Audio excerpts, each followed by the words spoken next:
Module 25. I, Dr. Rita Pratap, Associate Professor, Department of Drawing and Painting, University of Rajasthan. I am going to speak on the Kangra School of Painting. Kangra. The fort of Kangra, says Jahangir in his memoirs, is old and situated north of Lahore in the midst of mountainous country. Kangra is in the northernmost district of the Punjab state. The Kangra valley is bounded by the Dahuldar, a 16,000 feet high snow covered range to the north, and by a series of parallel ranges of low hills to the south which separate it from the plains of India. The kingdom of Kangra was the most ancient state of the Punjab Himalayas. The original seat of its rulers was Multan on the plains. But after great battle of the Mahabharata, they lost their territory in the western Punjab and migrated to the valley. On an isolated mountain girt by the two rivers, they built the fort of Kangra. Later on, with the conquest of the Kangra valley by Jahangir, who subdued the Kangra fort in 1620, the Rajas of Guler became the vassals of the Mughal emperors. When Nadir Shah invaded northern India from Persia and conquered Delhi in 1739, artists trained in Mughal style as refugees from the Persians. Thus was founded the Kangra School of Painting. Among them was a family of Kashmiri Brahmins, the brothers Manak and Nansuk, sons of Pandit Seyu. Both were talented painters. Kangra is 35 miles away from Guler. Kangra was one of the largest and most illustrious kingdom in the Punjab hills. The western half of the Kangra was occupied and dominated by the Mughals during the 17th century and first half of the 18th century. Kangra Maharajas, who were ruling from forts, maintained the eastern part of the kingdom. Sujanpur, Alampur, Nadon and Lambargaon were reduced to modest existence. The situation changed all of a sudden when in 18th century, when Afghan intervention in the Punjab hills led to a collapse of Mughal authority in the region. Seizing the moment, Maharaja Ghaman Chand, grandfather of Sansar Chand of Kangra, who reigned from 1761 to 1774, regained most of the state's old lands and made new conquests. Tek Chand, father of Sansar Chand, ruled Kangra for only 1 year. When Sansar Chand ascended the throne in 1775 to 1823, Kangra's importance grew steadily until the state was overrun by Gurkhas from 1806 to 1809 and then annexed by the Sikhs in 1826. In 1846, the British took charge of the territory. From 1810 onwards, after the loss of the Kangra fort to Maharaja Ranjit Singh, Sansar Chand led a retired life at Nadon and Alampur. He spent his time listening to music, watching dance performance, playing chess and appreciating paintings. Spent from his 3 queens, he married a beautiful shepherd girl whom he had seen while hunting below the Dahuldar mountain range. Frustrated in his ambition, he spent his last days in the company of a dancing girl, Jamalo, in the palace at Nadon overlooking the bees. Oral tradition in Kangra and the account W. Moorcraft, an European traveller who visited him at Alampur, attest to Sansar Chand's love for paintings and substantial collection of miniatures and many artists in his employ. The portraits of Sansar Chand range from the period of his childhood to possibly the last year of his reign. In the last quarter of 18th century, the history of Pahari painting was dominated by Kangra, and they show a mature stage of Pahari style. At Guler, the Kangra artist had developed a style which breathed a new spirit. Under Maharaja Sansar Chand, Kangra achieved a delicate and romantic touch. Sansar Chand was born in 1766 at Bijapur, a small village in Palampur, now in Himachal Pradesh. He was only 10 years old when he ascended the throne in 1776. The period 1786 to 1805 was a glorious chapter in the history of Kangra when Sansar Chand established law and order in the valley and subdued the unruly hill chieftains. He encouraged art and crafts, and there was a spurt of building activity. He constructed a palace at Alampur and laid a garden. Sansar Chand resided in Amtar Palace near Nadon on the left bank of the river Bees, which had been the ancient seat of the family after the loss of Kangra fort to the Mughals. He vastly improved the town of Tira Sujanpur, which served as his capital. He extended the palace at Tira. More than 30 portraits of the prince are known. These likenesses show him engaged in various activities, that is Sansar Chand eating pomegranates, worshipping the deities such as Shiva Parvati, Ram Sita, etc. Paintings depicting him enjoying dance performances, listening to music, and a great number of portraits showing him celebrating festivals like Janmashtami, Vasantotsav, and marriage processions. In few paintings, he is shown with his kingsmen and courtiers, and in one painting, he is receiving a tribute. In these paintings, one can find fixed conventions prevalent at that time. That is, a bridge on a river usually crossed by a horseman, or a hilly ground or a bridge, tall slender pillars, interiors with rows of empty niches, and moreover, the landscapes based on the scenery around the river Bees that flows through Kangra. J.C. French recorded that one Kishan Lal was a master painter at Sansar Chand's court. He was the grandson of Pandit Seyu, Manak's sons, and Nansuk's nephew. Fattu was another painter who had worked for Sansar Chand. It is likely that Manak and Khushala migrated to Tira Sujanpur from Guler. They prepared famous series of paintings of the Geet Govind, the Satsai, and the Bara Masa.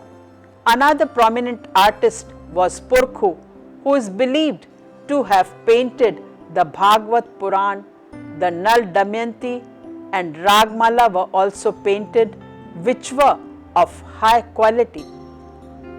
In the Rasik Priya and Naika Bhed paintings, the artist had freely used his imagination in depicting lavish, rich landscapes with palatial architectural scenario. During Sansar Chand's mature years, the Gurkhas invaded Kangra. So for some years, this monarch had to live in hiding. Later, he asked the help of the Lion of Punjab, Maharaja Ranjit Singh, to fight the Gurkhas. The Sikh armies assisted him, but then Ranjit Singh insisted on exercising sovereignty over Kangra.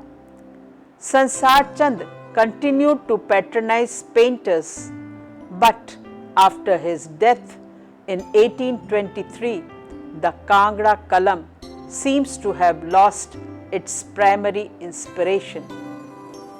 After Sansar Chand, his son Anirudh Chand took over. One of his portraits was painted by Sansar Chand's painters.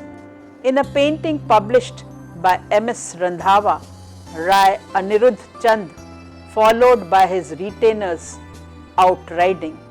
Another example from Bharat Kala Bhavan collection shows Anirudh Chand celebrating the holy festival with his courtiers. In the mid of 19th century, the Kangra school was the model for Garhwal painters. From Kangra, Fattu and Sajnu moved to Mandi, and the Sikhs accepted the style and continued the tradition. Thus, stylistically, Kangra paintings can be placed in two groups. The first focuses on the events of the court with Sansar Chand as the central figure.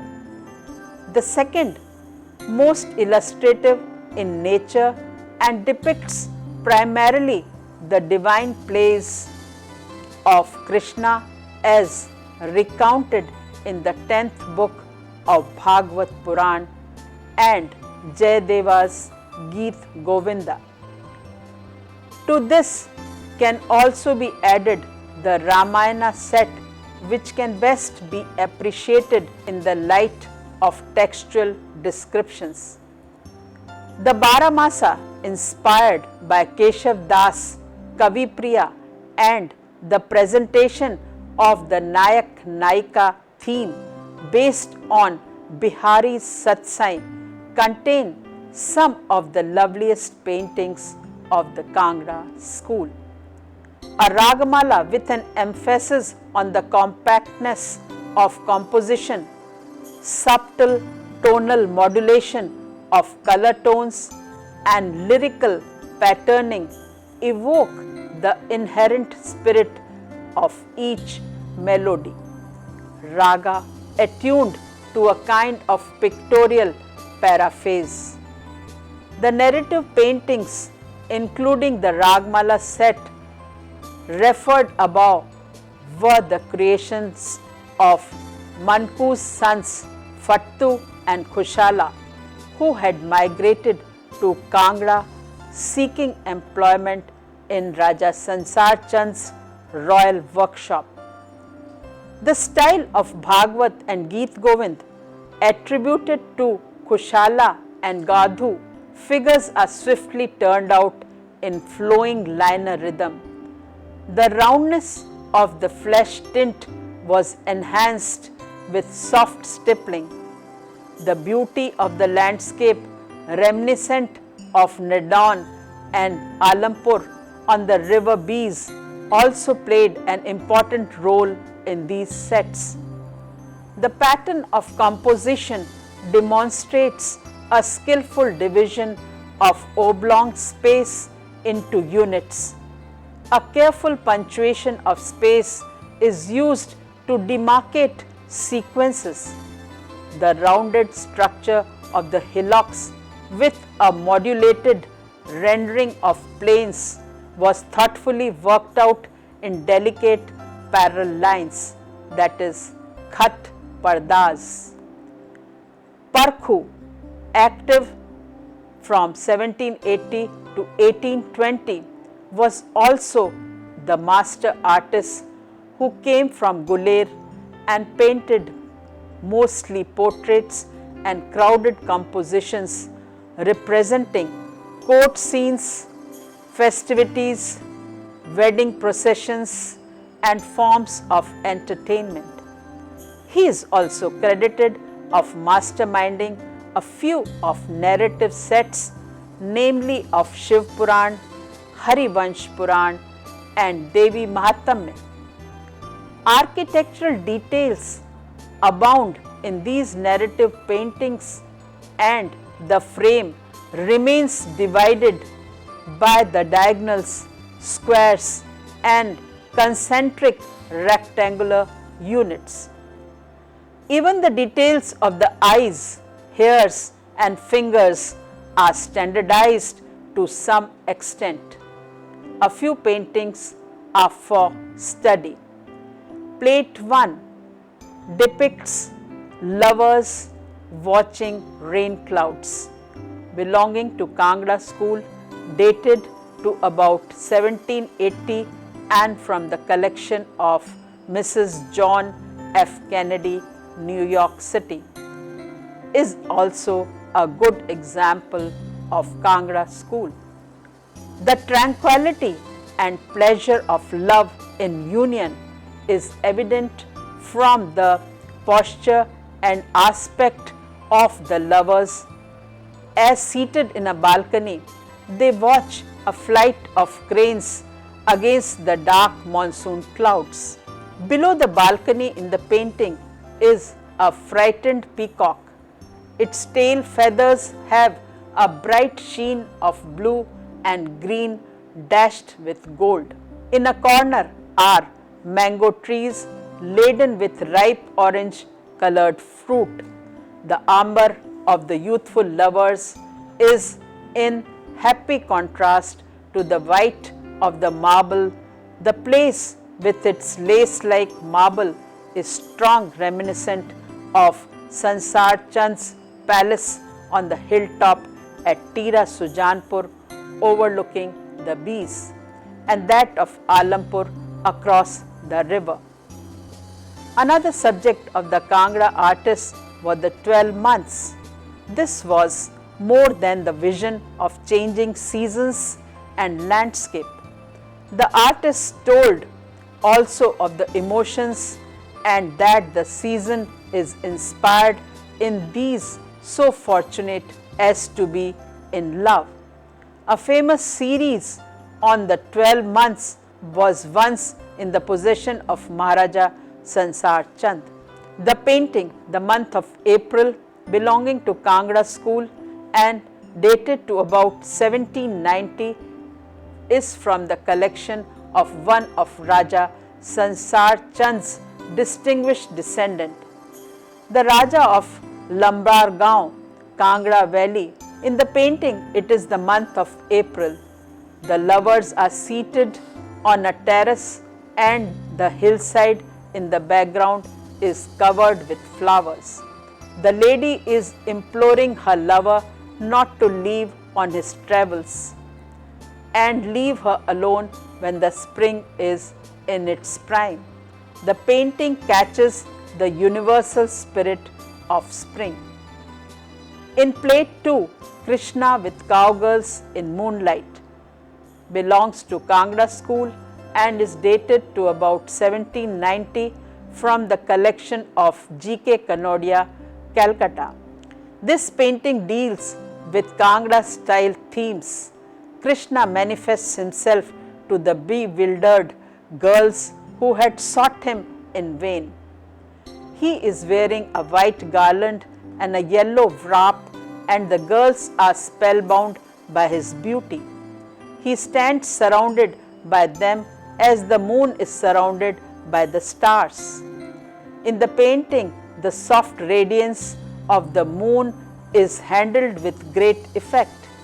The trees with their swaying branches are also of great importance, for they symbolize the intense desire of the girls. The flow of the line conveys a sense of rhythmical exaltation consonant with the spirit of the great Sanskrit classic. Plate 3 is a page from the Ramayana set show Ravan with his demon messengers, belonging to Kangra school, dated to 1800 and is from the collection of C.L. Bharani. Here, Ravan is shown seated on a high raised chair under a canopy. Demons are shown explaining or giving up some message On the two main gates at the entrance are also shown demons as gatekeepers. The architectural setting is beautiful. In another plate 4, Krishna and Radha are shown in a groove belonging to Kangra school, dated to 1800 and from the collection of National Museum, New Delhi. In the painting, Krishna and Radha are shown seated in a groove. Radha's head is bent as she feels shy. On the left side are two females gossiping, almost half hidden in the bushes of the jungle. A great variety of trees are beautifully painted. In plate 5, Goddess Saraswati, belonging to Kangra school, dated to 1820 and in the collection of National Museum, New Delhi, shows Goddess Saraswati attired in orange dress is seated on a swan. The oval format painting has hillocks. A hermit in a hut.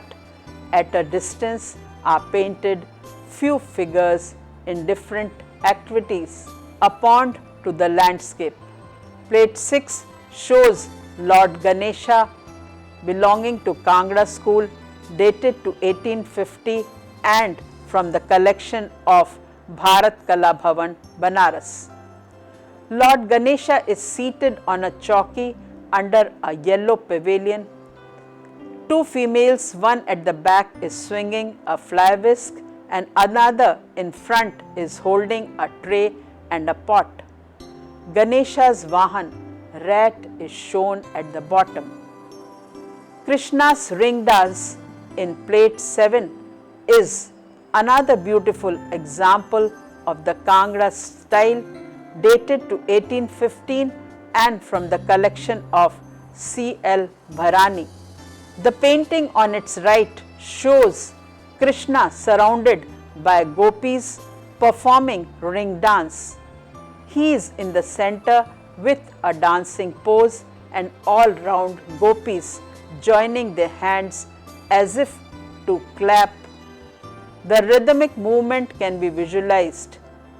On the left side top corner are 6 small apartments. In few of them are shown the gopis sleeping. Down left are gopis with Krishna discussing. The setting of the landscape is beautiful with flowering trees and rocks. In plate 8, infant Krishna kills demon Trinavarta, the whirlwind demon. Belongs to Kangra and is from the Bhagavad Puran series, dated to 1875 to 1887 and at present in the Bharat Kala Bhavan, Banaras collection. In the above said painting, child Krishna is shown seated with mother in the courtyard of a house. On top is a demon in red color. On left corner of the picture is demon Trinavarta lying dead, and on him child Krishna being escorted by the 3 females, maybe mother and her friends. Wind is blowing and can be visualized by the flowing curtain on window and the branches of trees.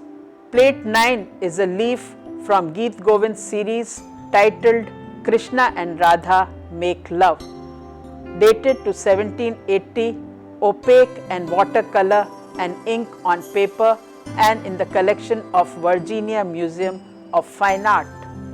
This painting illustrates verses from the second saga of the Geet Govind.